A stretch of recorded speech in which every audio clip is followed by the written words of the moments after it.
Yahoo Finance's Julia LaRoche speaks to some of the biggest names on Wall Street and in finance, and she's speaking today with Bond King Jeffrey Gundlach. So let's go to Julia now live. Julia? Well, thank you so much, Adam. And Jeffrey Gundlach, founder and CEO of DoubleLine Capital, thank you so much for having us here for your investor days. So I think it's best to start with your overall view of where we are in the markets. What do you make of what's transpired over the last year plus? Well, we've had a relationship between the Fed growing its balance sheet and the value of the S&P 500 that's been in place for years now, ever since they started quantitative easing. And it's almost like a law of physics. It's like if you take the capitalization of the S&P 500 and you divide it by the Fed's balance sheet, it looks a lot like a constant. And so once the Fed started quantitative easing, that reversed the stock market's collapse from the pandemic, and they slowed it down a little bit because they were doing it at such a breakneck speed, but now they're continuing to do it. And so the stock market continues to be supported by that. Also, the valuation of the stock market, even though it's really high by historical comparisons, we also have very low bond yields relative to inflation, particularly this week.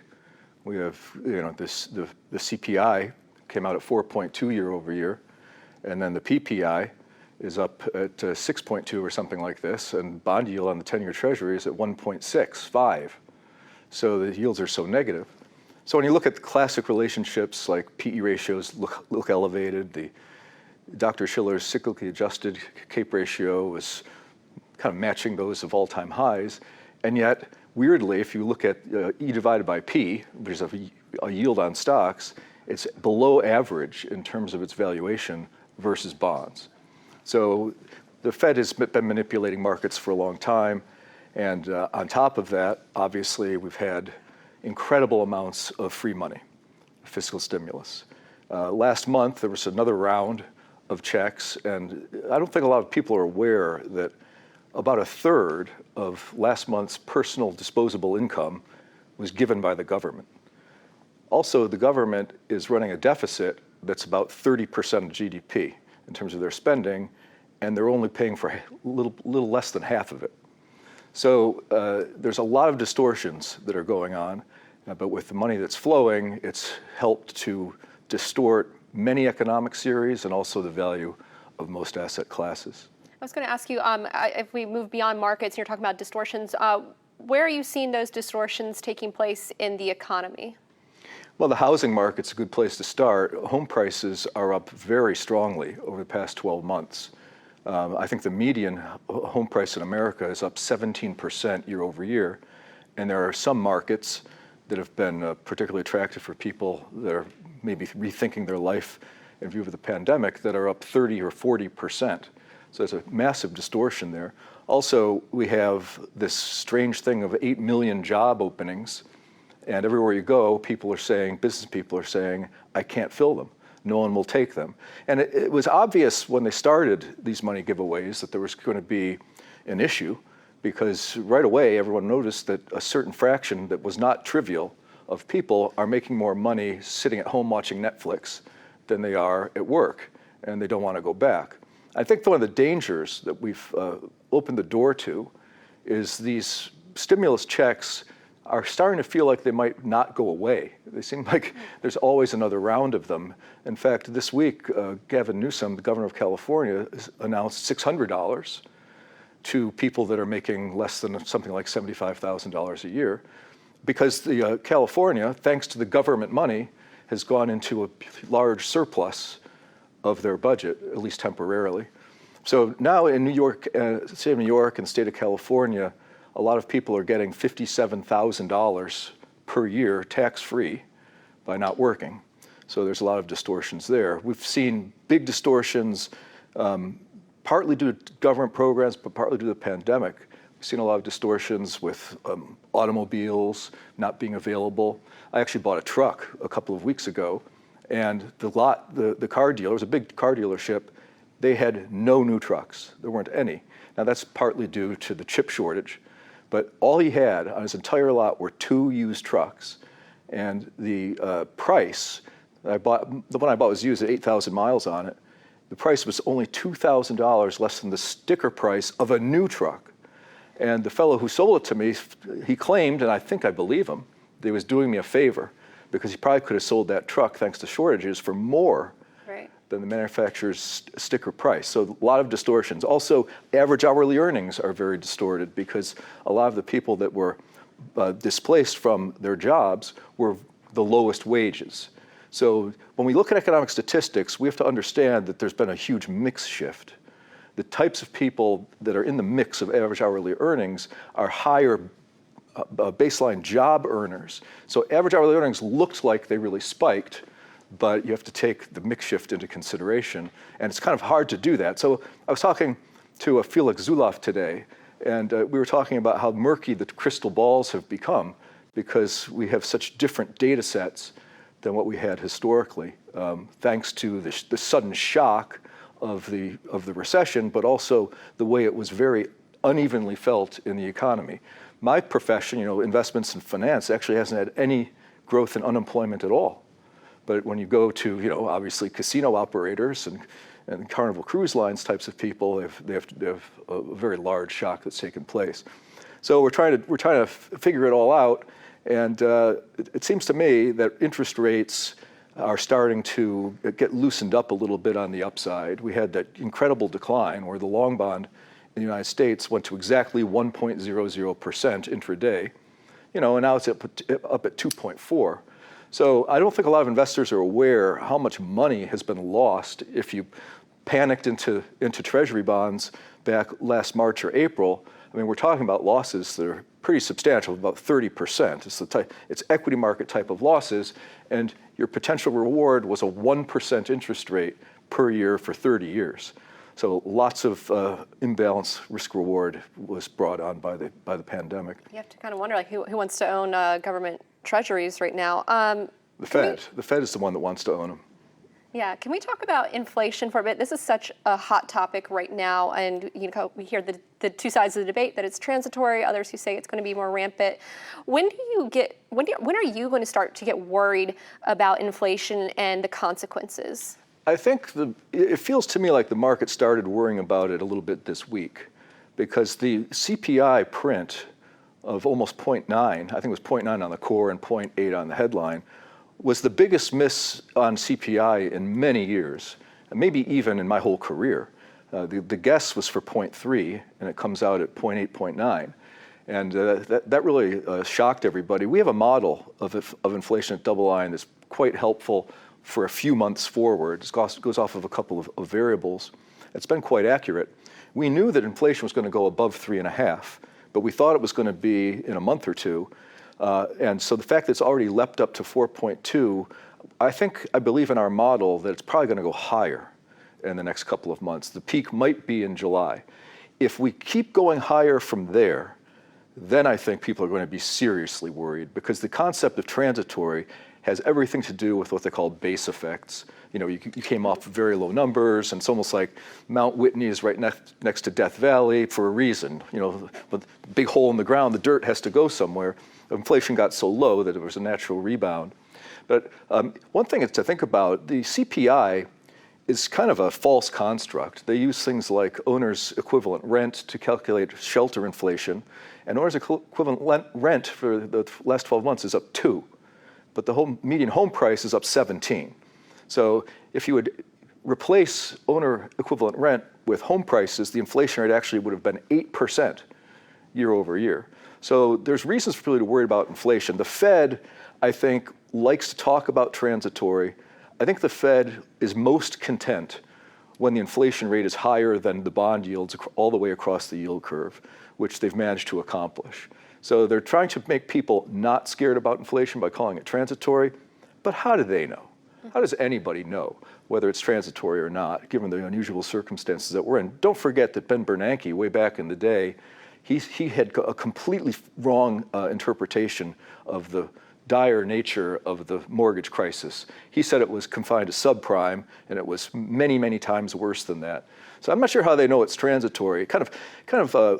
When they all say the same talking point, it starts to sound like some of the mainstream media, where every single guest from either the tribe on the right or the tribe on the left has the same talking point. So you wonder if it's just a brainwashing mechanism that the Fed's trying to get investors into on this transitory stuff. But I'll get worried if the inflation remains elevated through the summer. And I think the bond yields would start to test the Fed's resolve. They say there's no limit to their quantitative easing and stuff like this. We'll see, because if the rates go up, the few buyers that there are for treasuries, foreigners have been selling for years, domestics have been gently declining in their ownership. All you got's the Fed. And so with all of the debt that we have, which is, it's really, the deficit's really, the true deficit's about 20% of GDP. Absorbing those bonds, if inflation stays high, is going to be a really big problem. And if you can't absorb those bonds and the yields are allowed to rise, well, that's going to be really problematic for the valuation of the stock market, which is depending on zero short-term interest rates and suppressed long-term interest rates via quantitative easing. I want to go back and talk about, we were just discussing stimulus and the enhanced unemployment, and you were talking about maybe the stimulus it might seem that it's going to continue. Do you think we're opening the doors up for UBI? I do. I mean, I think we're already there. We had basic income way back in the 1960s that's still with us, with welfare programs and the like. And now we've been expanding it and expanding it. And yeah, I mean, there's a lot of conspiracy theories that typically should not look attractive, but with the deficit going up so much, and the debt now pushing 29 trillion, it's almost like they're moving into UBI and even sort of a wealth tax sort of situation by having the deficit so big that where are you going to get it from? But yes, UBI has been expanded. It hasn't shrunk at all. We started out, with checks from the government. People thought it was going to be one. It was going to be a few months of unemployment, further assistance, and it's been extended and extended. And not only is it being extended, it's being increased, as I just said, in California and the federal government. My guess is that they're ready to roll out another one, because that's just been the pattern. I was most struck when President Biden signed the bill. I think, you kind of lose track. There's so many of them, but it's the $1.9 trillion one. And it had some benefits for certain parts of the economic structure in America. And it took all of 3 days for Nancy Pelosi and Chuck Schumer to clamor for those stimulus checks to be permanent. So they've already talked about the permanence of this type of stimulus. And people's behavior is already, I think, partly modified to kind of factor in ongoing government assistance. And the government doesn't seem to be discouraging them from thinking that it's going to be here for a long time. I want to shift topics and bring up cryptocurrencies, Bitcoin specifically. I know you have commented on past webcasts about Bitcoin. We saw Bitcoin drop, I think it was something like 10% because of an Elon Musk tweet that came out yesterday about no longer accepting Bitcoin for payments of Teslas. You saw the news, but they'll keep it on their balance sheets. What do you make of what's been going on in the Bitcoin space? The Bitcoin and the other cryptos have clearly been objects of speculation. And it had a lot to do, again, with the government money. I mean, remember the GameStop thing that happened too? All these things. A lot of people are just playing with this funny money. And when you give people money that don't need it, which unfortunately we've been doing a lot, they feel like they're playing with the house's money. So it actually does resemble a casino to them psychologically. Bitcoin, I thought, was really low at the beginning of 2020. I was really bullish on it. I went so far as to say I think it's going to go to 15,000 when it was at 4,000. And I looked like an idiot by the summer because it was still languishing at around 5,000 or so. But then all of a sudden it blew right through 15,000. And then all of a sudden it was 23,000. And that's when I turned neutral on it, too early, obviously, because it's now double that, and it was nearly triple that. But it's moving around like crazy. This is all based upon speculative fever. It's almost like every era of really highly valued markets, after they've run a lot, has some sort of a poster child, if you will. It was like some of the crazy .coms that had no revenue that were coming to market very successfully in the year 1999. Here, I think it's really these cryptos. And what I think is most interesting presently about Bitcoin is what you just alluded to, in that it's peaked. Now, maybe it's only temporary, that peak, But when you're looking at a speculative fervor, I look for the poster child to roll over last. And so these things are, the NASDAQ is underperforming the S&P 500, and it has been for a while now. It's this year to date, excluding today, because I didn't get the final prints, the NASDAQ was only up 2%, and the Dow Jones was up double digit. And so that's another sign that some of the speculative fervor might be in the process of dissipating, because for the longest time, the Super 6, which powers the NASDAQ, were tremendously outperforming everything else, and they just aren't anymore. So I always look for things that are sustained trends that get out of hand, and then quietly, without a lot of people talking about it, they roll over. And it's a sign that risk could be increasing. And I'm feeling that the market's more at risk now than it was thanks to the higher interest rates. Interest rates, I think if we take out the highs on the 30-year, which was around 2.5 or 2.55, I can't remember which, but we're at 2.4 today. So we're one really bad day away from going to a new high yield on the 30-year. I think that's something to watch out for as a risk factor. So I think our viewers who are watching would be interested to know, what do you see in terms of, where are you finding opportunities, and what are you buying right now? What's interesting to you? Well, I've been very bullish on commodities, and they've gone up almost every single day for the last year, and it looks overextended. So I think we're going to be taking a pause in the short term, probably on commodities. I think maybe the dollar might have a little bit of strength for the rest of this year. I haven't been in a range-bound situation, but recently a little weaker. One of my recommendations in January that I still hold to is for fixed income investing. I think that floating rate corporate debt is good, like bank loans. There's the BKLN ETF.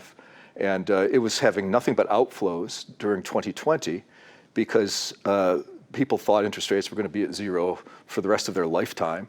But now they're starting to factor in the idea that maybe interest rates, even on the short end, will ultimately go up. And the bank loans actually yield about the same as longer duration or longer maturity, other below investment grade credit. So I kind of like that.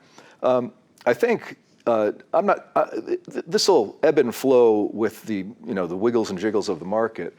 But ever since we started DoubleLine until about 6 weeks ago or so, we never owned any European stocks. We hated them. We didn't like their negative interest rates. We thought there were all kinds of structural problems in the Eurozone. And we actually, thanks to the valuation and thanks to our longer term dollar view, which is definitely a lower dollar. And I don't mean this year. I mean longer term view. And I think you're going to be better off in European equities. So we actually bought some. And they've performed this year exactly the same or slightly better than US stocks. That's another one of these trends that seems to be changing. Just like the NASDAQ is no longer outperforming the S&P 500, suddenly non-US stocks are not lagging anymore. They are in Japan, and in China, but not in Europe. Europe is actually slightly outperforming, and that's another sign. The thing that I think it's too early for, that I like longer term, is emerging market equity. Just the emerging markets are having significant problems with slower vaccination, with inferior healthcare systems, and really struggling. I mean, emerging markets aren't up at all. So we have basically the developed markets are doing well, and for now the emerging, and emerging will do well, but I don't think it's this year. Well, certainly something we will be watching. Jeffrey Gundlach, CEO of DoubleLine Capital, I thank you so much for your time. And for our viewers, we're going to continue this conversation, and you can watch that on yahoofinance.com. I'm going to send things back to Adam in New York. Adam? Julia LaRoche, well done. Especially, I mean, there's so much you're going to be able to pull for that our consumers will be able to watch on the platform. The warnings about universal basic income, Bitcoin, a lot of great material there. Julia, thank you. Mr. Gundlach, thank you.